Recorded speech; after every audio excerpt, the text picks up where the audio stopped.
पानी की बोतल भी खुद उठाकर नहीं पिएँगी, उनका ईगो सबसे सक्सेस से बड़ा हो चुका है।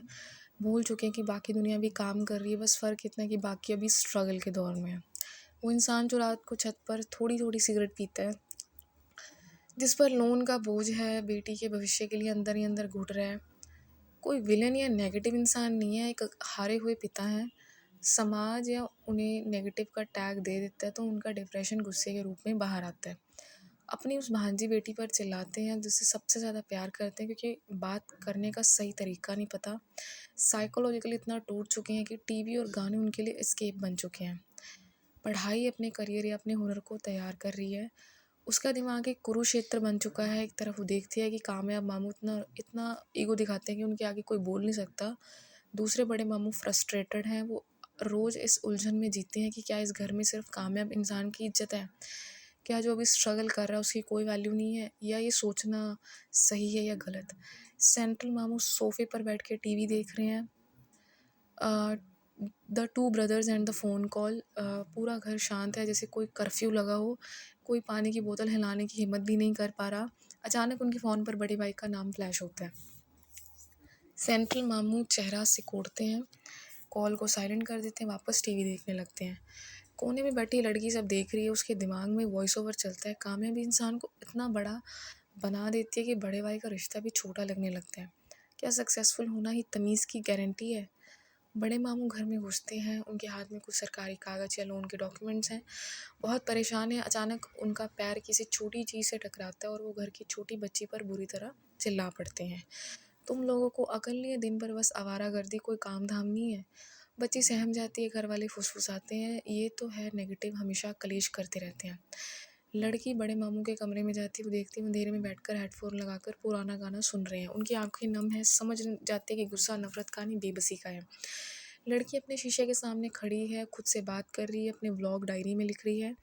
इस घर में दो तरह के लोग हैं, एक वो जो कामयाब हैं और समझते हैं कि दुनिया उनके पानी की बोतल उठाने के लिए बनी है, दूसरे वो जो ज़िंदगी से हार रहे हैं। उनका रोना गुस्से की शक्ल में बाहर आता है। मैं इन दोनों के बीच में खड़ी हूँ, अभी प्रोसेसिंग में हूँ। अगर मैं कामयाब नहीं हुई तो क्या मैं भी इस घर के लिए सिर्फ कलेश बनकर रह जाऊँगी? क्या मेरी धड़कनों की, मेरे डांस की कोई कीमत तभी होगी जब मेरे बैंक अकाउंट में पैसा होगा? कामयाबी आपको दूसरों का अनादर करने का लाइसेंस नहीं देती है और नाकामी आपको एक नेगेटिव इंसान नहीं बनाती है।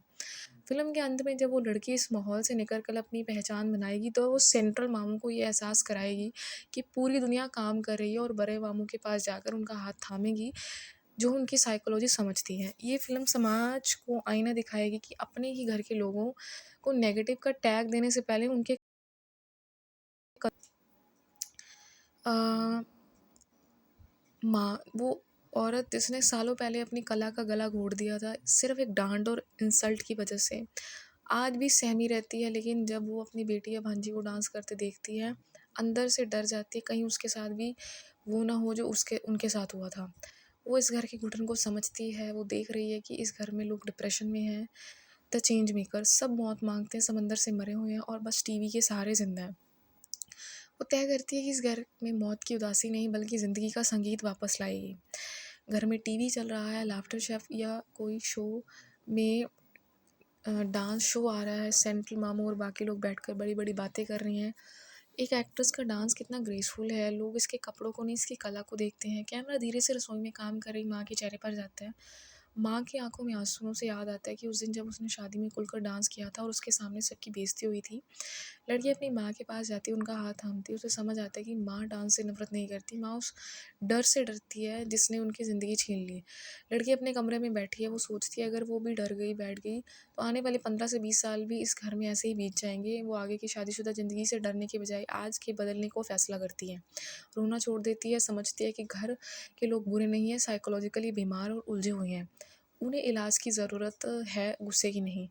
घर में फिर कोई बहस हो रही है, सब उदास हैं, कोई मौत की बात कर रहा है, घर में भारीपन है। अचानक लड़की अपने फ़ोन पर वही पुराना गाना बजा देती है जिस पर उसकी माँ ने सालों पहले डांस किया था। लड़की माँ का हाथ पकड़कर उन्हें कमरे के बीच में खींचती है। माँ मना करती है, डरती है, चारों तरफ मामू और बाकी घर वालों को देखती है। सेंट्रल मामू और बड़े मामू हैरान होकर देखते हैं।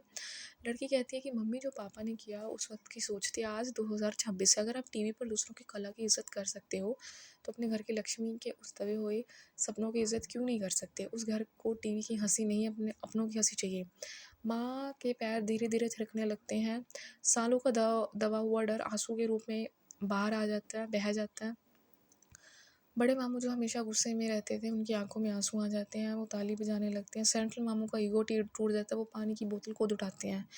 अगर कपड़ों के पार जाकर किसी एक्ट्रेस की कला को देखा जा सके तो घर की बेटियों और माताओं के हुनर को भी उतनी इज्जत मिलनी चाहिए।